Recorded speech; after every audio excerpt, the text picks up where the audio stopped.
Mga kapatid, ang 2024 para po sa amin ay taon ng pagtitipid. Okay, so yun lang po yun. So, ngayong January 7, 2024, hindi po ito simpleng Sunday.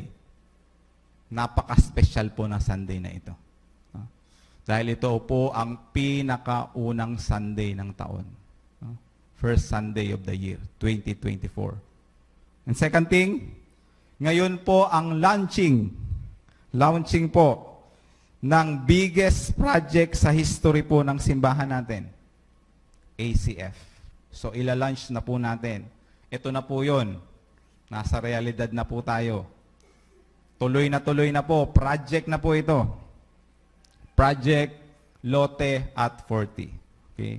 So ila-launch na po natin ngayong araw.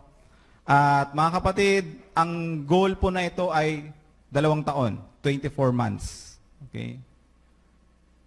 Ngayon, umpisa, January, matatapos po, dapat ma-reach na natin yung goal 2025, December. 24 months po yan. Exactly 24 months. Okay? At hopefully, as we celebrate our 40th anniversary on December 21, 2025. By faith, meron na po tayong lote. Parang konti lang naniniwala. Kung walang lote, may pera. May pondo. Ganun na po yung kasimple. So, alam ko po, matagal na po natin itong desire. At hindi lang po lote yung desire natin. Desire din po natin na magkaroon ng maganda, malaki, moderno na simbahan para sa glory ni Lord at para sa gawain dito sa Anaga. Yan po yung desire natin. Alam ko po yan. At sa 1 Chronicles, pakibukas po yung mga Bible natin. 1 Chronicles 29. 1 to 9. 9 verses lang. Si David po, mga kapatid, ay meron pong desire na katulad na desire na ito. Desire nating magkalote, desire nating magkasimbahang na magara. Si David po, sa versikulo o sa passage na ito, ay meron din pong desire na katulad na ito. Desire ni David, ano po yung desire niya? Magpatayo ng temple. Templo ng Diyos. Alam nyo po, ang pagpapatayo ng templo is idea po yan ni David. Yan po yung pinakaunang templo. Templong napakalaki. Yan po yung desire ni David sa puso niya. Although, hindi inalaw ni Lord na si David ang mag-build dahil si Solomon yung anak niya. Di ba? Dahil kung babasahin niyo po yung Bible, si David po puno ng dugo yung kamay niya sa mga wars. No? So, hindi po inalaw ni Lord na siya ang mag-build. Pero inalaw siya para mag-prepare ng lahat ng pangailangan. So, hindi man siya ang nag-build ng temple, si David po, si David ang naging catalyst, planner, organizer, naghanda lahat ng mga pangailangan para itayo ang templo ng Diyos. Ngayong umaga, ito po yung pag-uusapan natin. Si David at ang mga anak ng Diyos sa panahon na sila ay naghahanda para itayo ang templo ng Diyos. Pakibukas po ang Bible, 1 Chronicles 21, title po ng message natin. Hindi na po tayo lalayo. Lote at 40, together we can. So, dito po sa story, sa Chronicles, meron pong 3 phases. Hindi po mukha, phases, ibig sabihin stages. Phases po ng passage na siyang pong magcha-challenge sa atin. Cha-challenge po tayo ngayong umaga na abutin po natin yung goal natin. Mabigat po yung goal, pero kaya natin. Unang stage po, ito po yung tinatawag natin, the need. Meron pong need na magpatayo ng templo. Yan po yung nakita ni David. Dahil merong malaking disparity, discrepancy. David identified the need and gave all he could. No? Take note, binigay niya pong lahat. Nakita niya yung pangailangan, nakita niya yung need, ibinigay ni David ang lahat.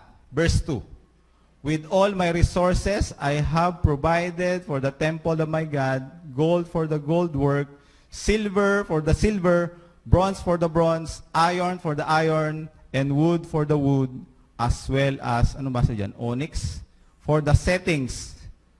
Ma'am, anong basa dyan, ma'am? Turquoise? Torco?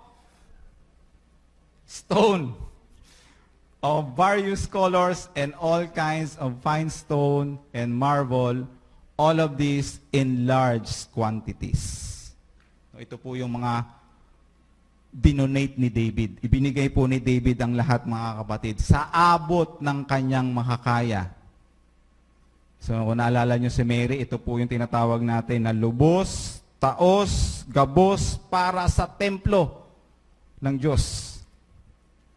Si David po ang pinakaunang nakaramdam ng need na kailangan magtayo ng temple kay Lord. Siya po ang unang nakakita ng need na dapat magtayo ng temple kay Lord. Siya rin ang unang nagbigay. Ang tanong po, bakit ba kasi need magpatayo ng temple? Natanong niyo na po ba yan? Bakit need magpatayo ng temple? Bakit kailangan tayuan ng templo si God? Nasa Chronicles 17 po ang sagot. 1 Chronicles 7:1, ang sinabi po dyan, after David was settled in his palace, he said to Nathan, the prophet, here I am, living in the house of cedar, while the ark of the covenant of the Lord is under a tent. Nakita nyo? Dito po nagsimula ang desire ni David na tayuan ng temple ang Diyos. Nakita ni David na siya ay habang naninirahan sa napakalaking palasyo, magarang palasyo, napakaluwag na mansyon, ang Diyos na si Yahweh ay nasa tent lang. Grabe, no? So ito po yung tinatawag nating napakalaking disparity, discrepancy. Ang Diyos nasa kubo-kubo, nasa tolda-tolda, nasa tent-tent lang, samantalang si David naninirahan sa mansyon, sa palasyo. No? So hindi niya po maatim sa sarili niya na tignan ang Diyos na nakatira sa tapral-tarpal. No? Ito po yung tinatawag na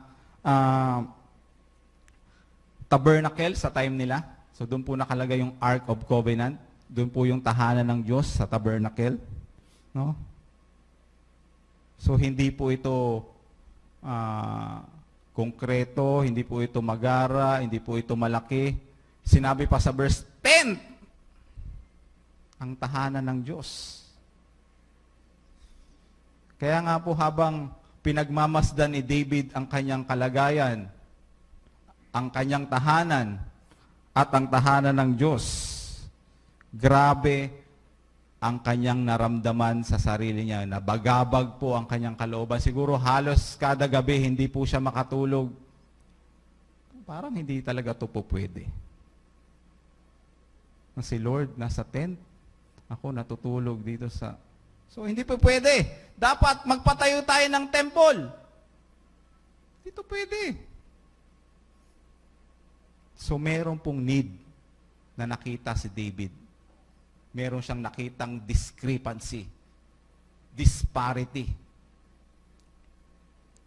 So mga kapatid, ang challenge, sana hipuin ni Lord ang ating mga mata, hipuin ni Lord ang mga puso natin at isip, makita nating lahat na need na po natin mag-purchase ng lot para sa simbahan. Okay? Ako na pastor, pagdating pa lang namin dito, yan na po yung una kong napansin. Ano ba itong simbahan na to? Nagre-rent? No? 38 years? No? So, napakabigat po ng burden. So, sana po, ito rin po yung nararamdaman natin. Sana meron din pong sense of urgency sa ating mga puso na kailangan na po natin bumili po ng lupa para sa ating iglesia. Sipin niyo po, ito, bigyan ko po kayo ng...